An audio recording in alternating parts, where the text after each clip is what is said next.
Peuple de Dieu, bonjour. Nous sommes jeudi 19 décembre 2024. Je m'adresse à vous. Je m'adresse à vous au travers de ce message dont j'ai intitulé « Cri d'alarme ». Cri d'alarme parce que nous sommes quasiment en fin d'année. Et pour cela, nous rendons gloire, nous rendons grâce à notre Seigneur Jésus-Christ de ce qui nous a gardés. Alors que, pour la plupart du temps, nous avions eu un comportement qui n'était pas à la gloire de notre Seigneur. Mais hélas, le Seigneur protège par sa grâce. Car le ministère de Jésus-Christ n'est pas celui de condamnation. Le ministère de Jésus-Christ est celui de réconciliation. Et il l'a fait. C'est pourquoi notre bien-aimé frère, l'apôtre Paul le dit dans le livre de 1 Timothée chapitre 2. Car il y a un seul Dieu et aussi un seul médiateur entre Dieu et les hommes, Jésus-Christ homme, qui s'est donné lui-même en rançon pour tous, et c'est là le témoignage rendu en son propre temps. J'attire votre attention parce que dans beaucoup d'assemblées bâtiments, c'est le moment où je parle bien des faux pasteurs, je parle bien des faux frères, que les choses soient claires. Je ne mets pas tout le monde dans le même sac parce que je sais, sur cette même et vieille terre, il y a des vrais frères, il y a des vraies sœurs. Donc, j'attire votre attention parce que vos faux conducteurs, ceux qui ne vivent pas la parole de Dieu, ceux qui sont incapables de mettre cette parole en pratique, vont vous demander de l'argent en cette fin d'année, sous diverses formes, des enveloppes, ceci, cela. Ça ne glorifie pas Dieu.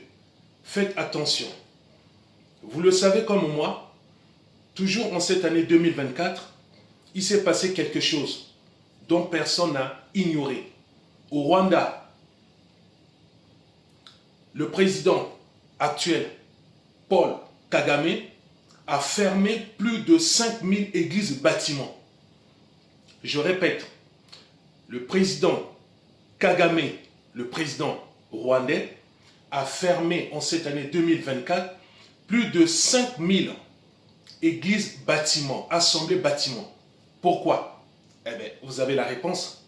C'est parce qu'il y avait tellement de dérives sectaires, parce que le président n'en pouvait plus. C'était vraiment la honte. Plus de 5000 églises bâtiments. Vous voyez, lorsqu'on vous parle, vous n'y croyez pas. Ça s'est passé en Afrique, au Rwanda.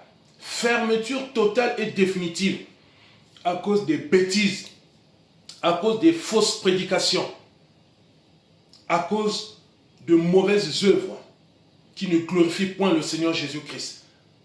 Vous voyez? Donc, je veux dire ceci, frères et sœurs. J'ai les saintes écritures. Le Seigneur ne veut de la mort de personne.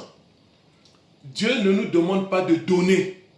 Je dis bien, le Seigneur Jésus-Christ ne nous demande pas de donner par contrainte. Le Seigneur Jésus-Christ ne nous demande pas de donner par contrainte. Regardez, c'est marqué dans le livre de 2 Corinthiens, chapitre 9. Je lis pour vous. Que chacun donne comme il a résolu en son cœur, sans tristesse ni contrainte, car Dieu aime celui qui donne avec joie. Que chacun donne. Donc on ne doit pas demander, parce que lorsque ton faux pasteur te demande de l'argent, ça veut dire que tu ne dois plus donner. C'est marqué que chacun donne. Je parle bien des faux pasteurs, ceux qui prêchent le faux évangile, ceux qui sont incapables de vivre cette même parole, mais qui sont les premiers à donner des conseils aux autres, alors qu'en coulisses, ils sont hors, je dis bien hors, Jésus-Christ, franchement, ils ont complètement abandonné Jésus-Christ au travers de leurs œuvres. Donc le Seigneur dit que chacun donne comme il l'a résolu en son cœur. Quand on demande, on ne donne plus. Ce n'est plus donner. Donner, c'est volontairement. C'est-à-dire, tu es touché. La parole de Dieu t'a parlé. Le Saint-Esprit t'a convaincu. Là, tu te lèves et tu donnes. Mais quand quelqu'un te le demande de le faire, ça, ce n'est plus donner. Ça, c'est obligé. On t'oblige. Ce sont eux les mêmes qui vous dépouillent. Vous êtes comme des vaches à lait. Oui. Vous êtes comme des vaches à lait. Vous travaillez, mais vous vivez mal financièrement. Vous travaillez, vous avez des crédits. Vous travaillez, vous avez des dettes. Et ce sont ces pasteurs-là qui s'enrichissent derrière votre dos. Dites-leur d'aller travailler. Dites-leur d'aller travailler. Dites-leur d'aller travailler.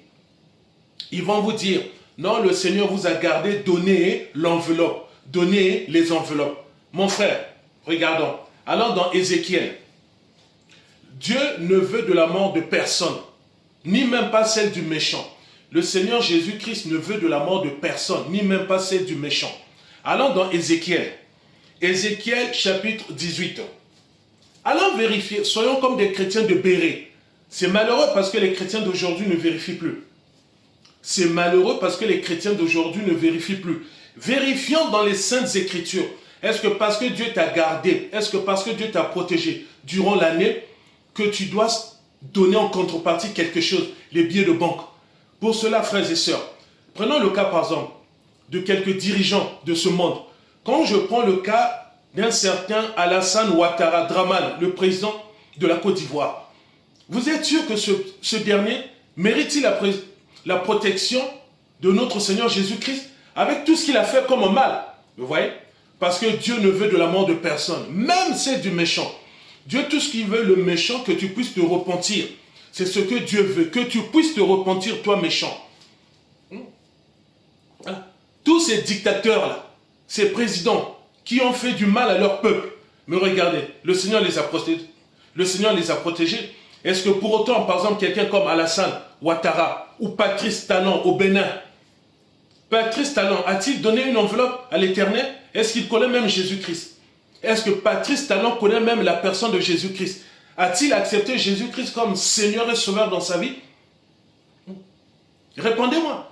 Patrice Talon au Bénin a-t-il accepté Jésus-Christ comme Seigneur et Sauveur dans sa vie? Tinubu au Nigeria. Tinubu au Nigeria. Regardez tout ce qu'ils ont fait. Mais pourtant le Seigneur les a protégés. Le Seigneur continue toujours à les protéger. Parce que Dieu ne veut pas de la mort du méchant. Qu'on ne vous trompe pas. Arrêtez de donner ces enveloppes-là. Ça ne glorifie pas Dieu. Dites-leur d'aller travailler, ces faux pasteurs. Qu'ils aillent travailler. Regardez, lisons Ézéchiel chapitre 18. Verset 21. Si le méchant revient de tous les péchés qu'il a commis, s'il observe toutes mes lois et pratique la droiture et la justice, il vivra, il ne mourra pas. Le méchant, c'est quelqu'un qui ne connaît pas encore Jésus-Christ à aujourd'hui. Le méchant, c'est quelqu'un qui n'a rien à cirer de Jésus. Le méchant, c'est quelqu'un qui est complètement à côté. C'est lui le méchant. Vous voyez?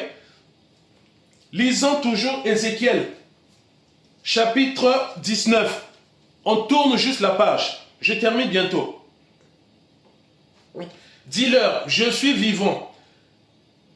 Chapitre, excusez-moi, 33, verset 11. Ézéchiel 33, verset 11. Dis-leur, je suis vivant, dit le Seigneur, l'Éternel, ce que je désire, ce n'est pas que le méchant meure, c'est qu'il change de conduite et qu'il vive. Revenez de votre mauvaise voie, et pourquoi mourriez-vous, maison d'Israël? Vous avez vu? Donc arrêtez, sortez de ces églises bâtiments, où sans cesse on vous demande que de l'argent, du matériel. Sortez de ces églises bâtiments. Dites à vos pasteurs, les faux, d'aller travailler. L'apôtre Paul avait un métier. L'apôtre Paul avait un métier. Il était faiseur de tentes. Allez travailler. Allez travailler. On est en train de vous dépouiller financièrement. On est en train de vous dépouiller matériellement. On est en train de vous dépouiller socialement. Vous devenez comme des vaches à lait. Arrêtez de donner vos enveloppes. Arrêtez de donner cet argent gratuitement. Demandez-leur d'aller travailler. Je m'arrête là. Que Jésus-Christ vous garde. À très bientôt.